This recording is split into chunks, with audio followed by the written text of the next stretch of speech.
नमस्कार। आज हम आपके लिए एक कहानी लेकर आए हैं जिसका शीर्षक है नकटा भूत और किसान का बेटा। गोपालपुर गांव में एक मेहनती किसान रहता था। उसका एक ही बेटा था, अभय। अपने नाम के अनुरूप ही अभय बेहद साहसी और निडर लड़का था। यही नहीं, हष्ट पुष्ट और सुंदर कदकाठी होने के कारण अभय किसी राजकुमार की तरह दिखता था। उसका रूप देखकर उसके माता पिता ही नहीं बल्कि गांव के अन्य लोग भी कहते, यदि अभय सचमुच राजकुमार होता तो राजकुमारी सुमनलता इससे ब्याह करती। राजकुमारी सुमनलता चूरू नगर की राजकुमारी थी। उसके रूप और गुण के चर्चे चारों दिशाओं में गूंज रहे थे। सुमनलता के चर्चे सुनकर अभय के मन में उसे देखने की इच्छा जागृत हुई। सो एक दिन अपने माता पिता से आज्ञा लेकर अभय चूरू नगर की ओर चल पड़ा। कई कोस चलने के बाद अभय सुस्ताने के लिए एक विशाल वट वृक्ष की छाया में बैठ गया। संयोगवश उसी वृक्ष पर एक खौफनाक भूत रहता था, जो कि इस वृक्ष की छांव में सुस्ताने वाले हर पथिक को अपना भोजन बना लेता था। अभय को देखकर भूत वृक्ष से कूदकर उसके सामने आ खड़ा हुआ। अभय ठहरा बेहद निडर, सो वह उस भयानक भूत को देखकर भी नहीं डरा, बल्कि उसकी अवहेलना करते हुए अपनी पोटली में से रोटी निकालकर मज़े से खाने लगा। अब तो भूत अचकचाया। उसने सोचा, अब तक तो लोग उसकी शक्ल देखकर ही बेहोश हो जाते थे, परंतु यह कैसा लड़का है जो उससे डरना तो दूर इसकी तरफ देख भी नहीं रहा है। खैर, भूत ने अपने लंबे पैने और छुरी की तरह धारदार नाखून अभय की तरफ उसे नोच खाने के लिए बढ़ाए तो अभय ने चट अपनी पोटली में से कैंची निकालकर उसके नाखून कतर डाले। इस अप्रत्याशित हमले के लिए भूत तैयार नहीं था।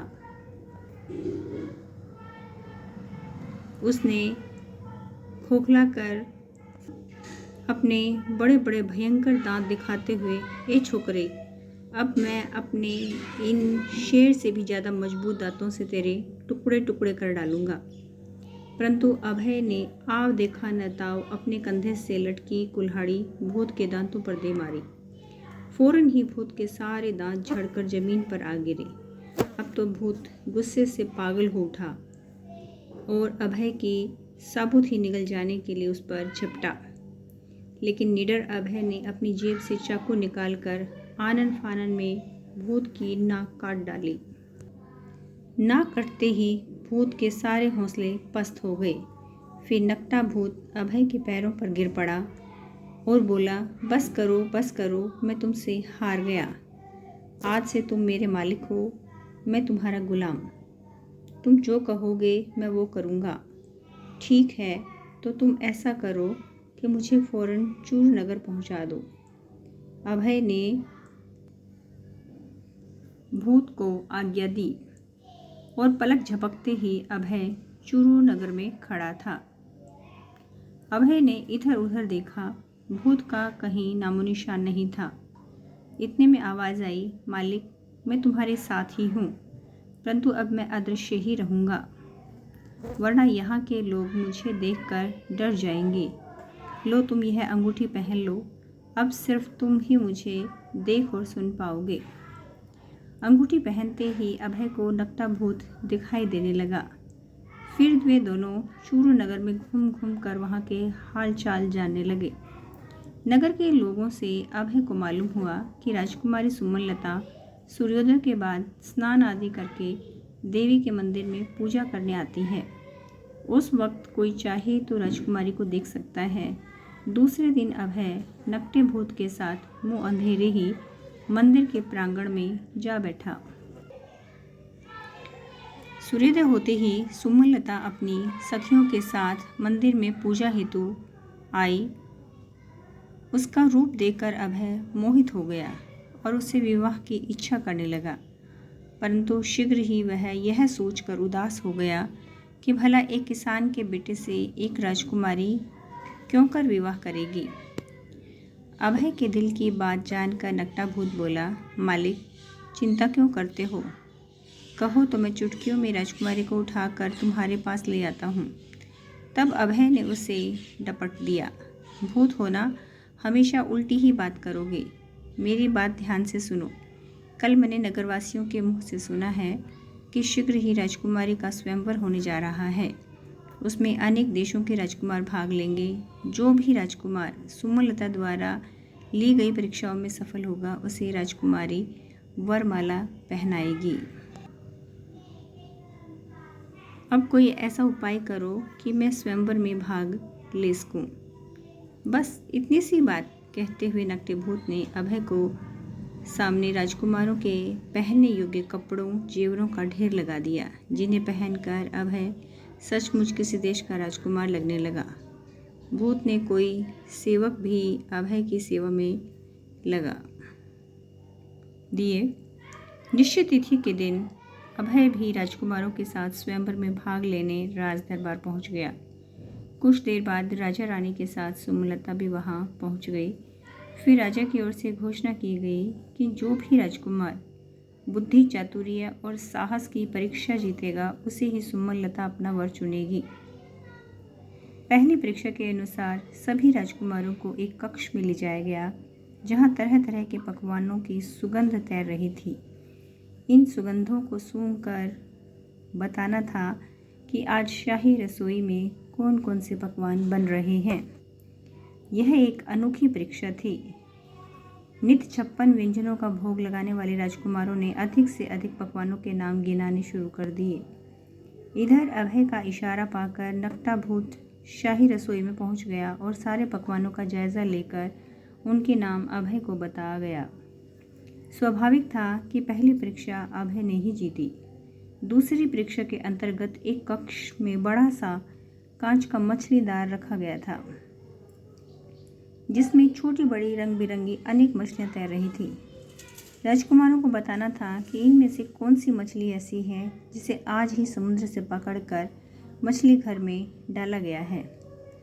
अपनी अपनी समझ के अनुसार राजकुमार एक एक मछली की ओर इशारा करता गया, परंतु कोई भी सही नहीं बता पाया। आखिर में अभय की बारी आई तो उसने ध्यानपूर्वक सारी मछलियों को देखा, फिर एक नीली मछली की ओर संकेत किया। अभय का उत्तर सही था।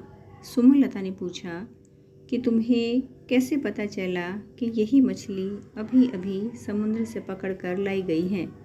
अभय ने उत्तर दिया, राजकुमारी जी, बाकी सारी मछलियाँ आराम से इस कांच के घर में तैर रही हैं, क्योंकि वे इस जगह को रहने की अभ्यस्त हो गई हैं, जबकि यह नीली मछली बार बार कांच की दीवार पर टकरा जाती है, क्योंकि समुद्र के अथाह जल को छोड़कर इस सीमित जल में यह मछली अभी तैरने का अभ्यास नहीं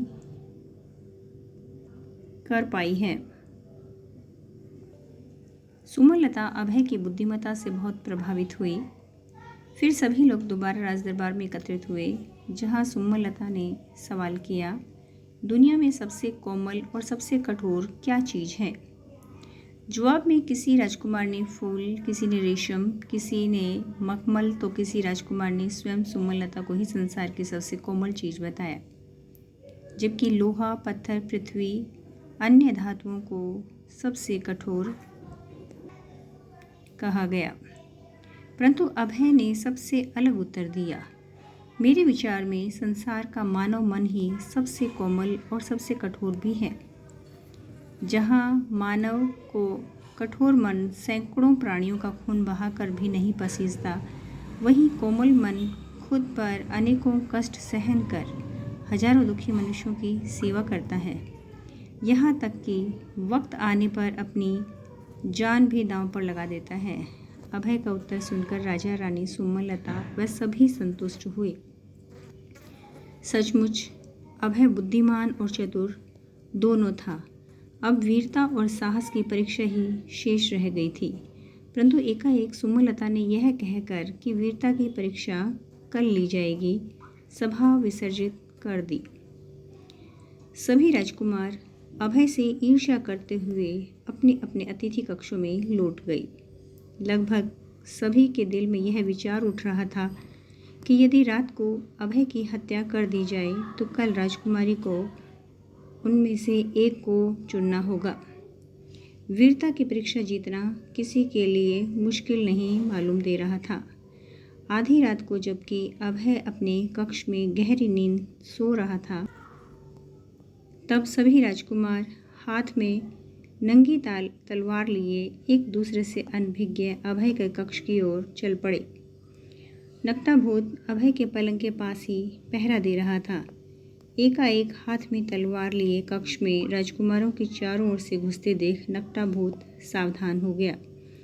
उसने फौरन अभय को जगाया और उसके हाथ में भी तलवार पकड़ा दी।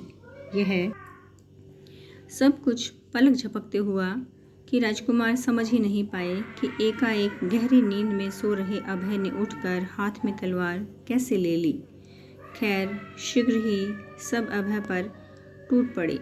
अभय ने भी फुर्ती से उनका मुकाबला करना शुरू किया। अभय जितना साहसी था उतना ही ताकतवर भी था।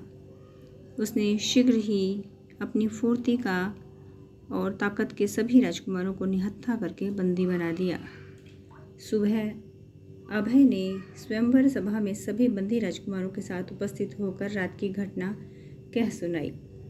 तब राजकुमारी सुमलता ने कहा, मैंने कल जानबूझकर ही परीक्षा अधूरी छोड़ दी थी ताकि यह पता चल सके कि हारे हुए राजकुमार क्या षड्यंत्र रचते हैं। अब साबित हो चुका था कि सभी राजकुमार कायर हैं और कायर कभी वीर नहीं हो सकता। अभय ने जिस प्रकार अकेले ही सबका मुकाबला किया, उससे उसकी वीरता प्रमाणित हो चुकी है। अतः मैं अभय को अपना वर चुनती हूँ।